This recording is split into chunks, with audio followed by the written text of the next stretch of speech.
안녕하세요. 허브경제TV입니다. 오늘 볼 종목은요, SK바이오팜을 좀 보도록 하겠습니다. 바이오 관련된 종목이고, 오늘 시장이 뭐 좋지는 못했습니다. 코스피에서는 반도체가 좀 많이 밀렸고, 코스닥에서는 다 밀렸습니다. 너도나도 다 밀리 내려가는 모습을 보여주면서, 오늘 바이오도 나쁜 모습을 보여줬는데, 이제 트럼프 대통령이 또다시 이제 의약품 관련해서 뭐 100% 관세, 이 얘기를 했단 말이에요. 그래서 그거가 아무래도 좀 바이오 쪽에 좀 영향을 준 거 아닌가, 또는 시장의 분위기에 영향을 준 게 아닌가라고 생각을 합니다. 뭐 가구라든지 아니면 대형 트럭 이런 쪽에도 뭐 관세 얘기를 하는데, 뭐 그런 쪽은 뭐 우리나라가 대미 수출에 뭐 큰 영향을 차지하고 있는 비중은 아니기 때문에 그렇게 뭐 직접적으로 영향력을 좀 행사하지는 못했을 것 같고, 바이오 쪽은 어느 정도 영향을 좀 받았을 것 같아요. 다음 달이에요. 10월 1일부터 미국 안에 공장이 없는 제약바이오 회사는 약품에 100% 관세를 부과하겠다라고 발표를 했습니다. 근데 되게 웃긴 게 뭔지 아세요? 트럼프는 약가 인하를 얘기했어요. 약가 인하라는 것은 말 그대로 미국의 약들이 너무 비싸니까 전 세계에서 가장 싸게 파는 나라의 약값을 동일하게 만들어라 라고 협박을 한 건데, 그런데 관세 100%를 부과한다라고 해요. 솔직히 미국 내에서 미국 기업이라든지 제약회사들이 미국에서 약을 생산하는 게 10개 중에 몇 개나 될 것 같으세요? 많이 없거든요. 아니, 미국 기업도 말 그대로 이익을 창출해내기 위한 기업인 거잖아요. 그러면 미국 국민이 1시간에 10만 원에 뭐 일당이 필요한데, 다른 나라 가면은 1시간에 뭐 1만 원이야. 그럼 10분의 1밖에 안 되는 이 인건비가 있는데 미국에서 굳이 이걸 할 필요가 없다라는 거죠. 그러다 보니까 미국 기업들조차도 미국에서 만들지 않고 이미 전 세계로 다 뻗어 나가 있는 상태예요. 그 와중에 야, 너희들 미국 기업일지라도 멕시코에서 캐나다에서 약을 만들어서 미국 내 들어오면 너희들 100% 관세 붙을 거야. 이런 식으로 얘기를 한 거예요. 그러니까 다 같이 그냥 죽자라는 거죠. 예. 그리고 더 웃긴 건 아까 전 말씀드렸듯이 약가 인하를 하는데 관세 100%를 붙인다. 해결책은 미국에서 생산하면 된다라는 것을 제시를 했는데, 그게 되겠습니까? 안 되죠. 자, 그렇다라고 하면은 트럼프 정책으로서 뭐 약가 인하 정책은 물 건너 간 거고, 그쵸? 100% 부가세가 된다, 관세가 붙는다라고 하면은 지금 100원이면 살 수 있는 약이 200원, 300원, 400원 되는 것은 어렵지 않다는 얘기고, 이거는 다 고스란히 미국 국민들이 사 먹어야 되는 약인데, 그쵸? 예. 결국은 어떻게 될지는 모르겠어요.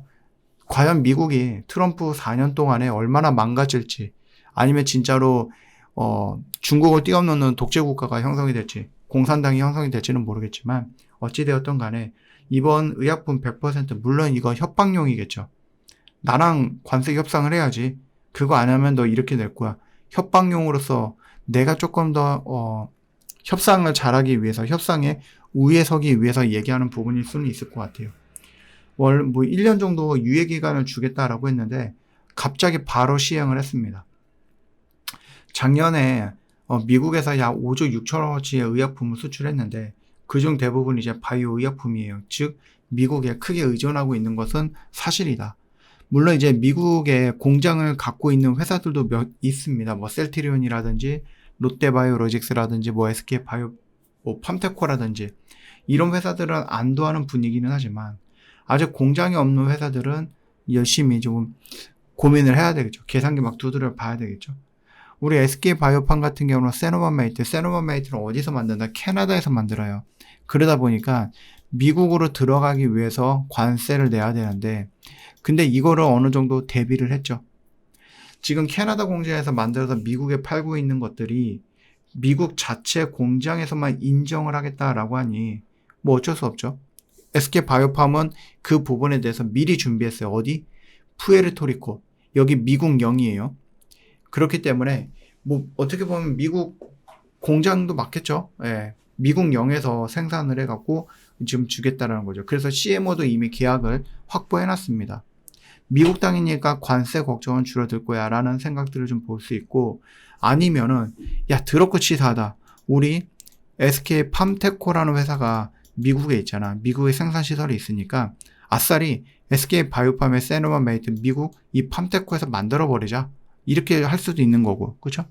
아니면 뭐 SK 바이오사이언스의 CMO, CDMO 회사를 미국으로 공장을 이동시키자, 뭐 이럴 수도 있는 건데 이거는 좀 시간이 오래 걸릴 것 같고.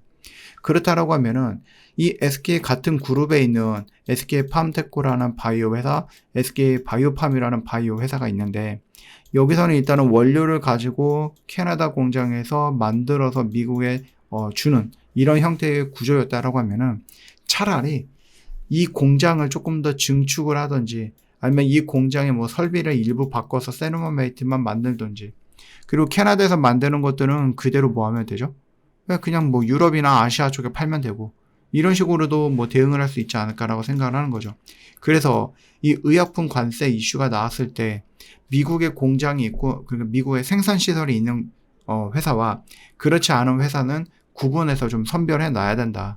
근데 SK 바이오팜은 미국 본토는 아니지만 미국령이라고 하는 푸에르토리코와 그리고 이제 뭐 같은 계열사라고 할 수 있는 SK 팜테코가 있기 때문에 단기적으로 또는 뭐 중장기적으로 어떻게 될지 모르겠지만 단기적으로 남들이 다 밀릴 때 생산 기지가 없어서 밀릴 때 SK 바이오팜은 그래도 조금 버텨낼 수 있지 않을까라는 생각을 하는 거죠.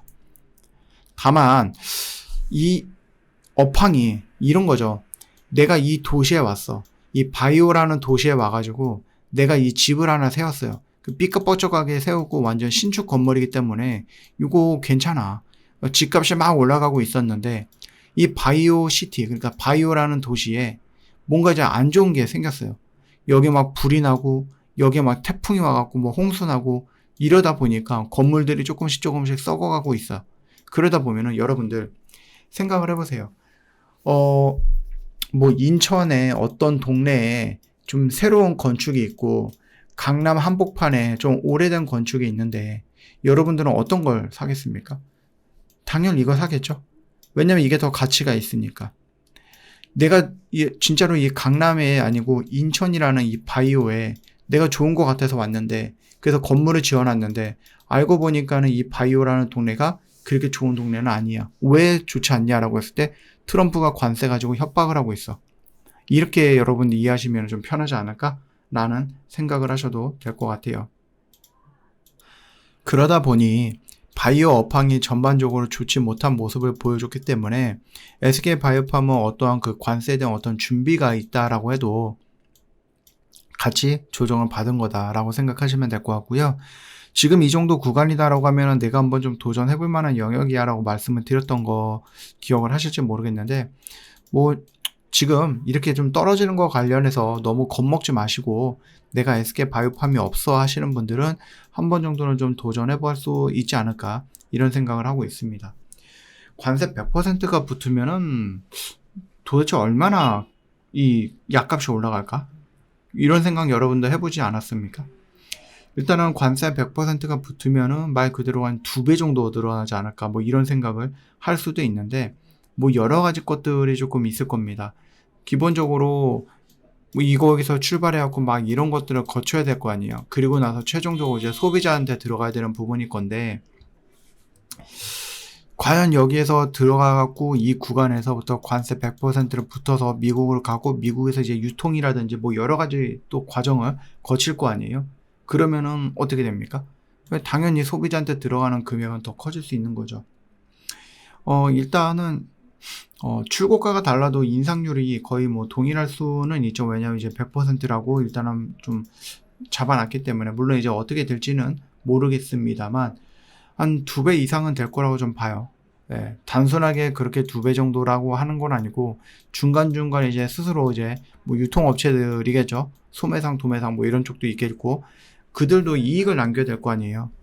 내가 100원에 사와가지고 내가 110원에 파는데 여기서는 또 110원에 사와갖고 120원에 팔아야지 내가 10원 정도는 또 이익을 만들 수 있잖아요. 그러면 이쪽은 또 130원에 팔아야 되고 이러다 보면 이제 소비자 입장한테는 이만큼 되는 거니 거의 2배 이상의 가격이 될 거야 라고 보시면 될 것 같습니다. 참 전 세계적으로 이제 트럼프라는 대통령 한 명 때문에 참 골치가 아파요.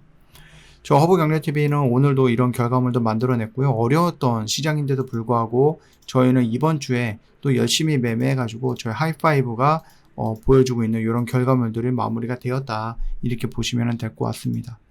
여러분들도 할 수 있습니다. 다음 주 월요일 날 오픈을 할 거예요. 다음 기수 다음 주 월요일 날 오픈을 해서 5일 동안 같이 매매를 할 거니까 여러분들 그 기회 놓치지 말고 오셔서 같이 한번 해보자라고 말씀을 드리고 싶어요.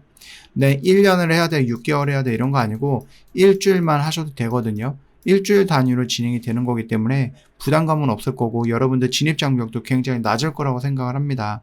그러니까 이번 기회에 오셔서 저 허브경제TV를 한번 해보자. 그리고 좀 좋은 결과물도 가져가면 어떨까 싶습니다. 놓치지 마시고요. 언제든지 저희 공식 채널에 들어오셔서 문의 남겨놓으시면 돼요. 말씀드렸듯이 월요일날 시작할 건데 지금 금요일날 끝났죠?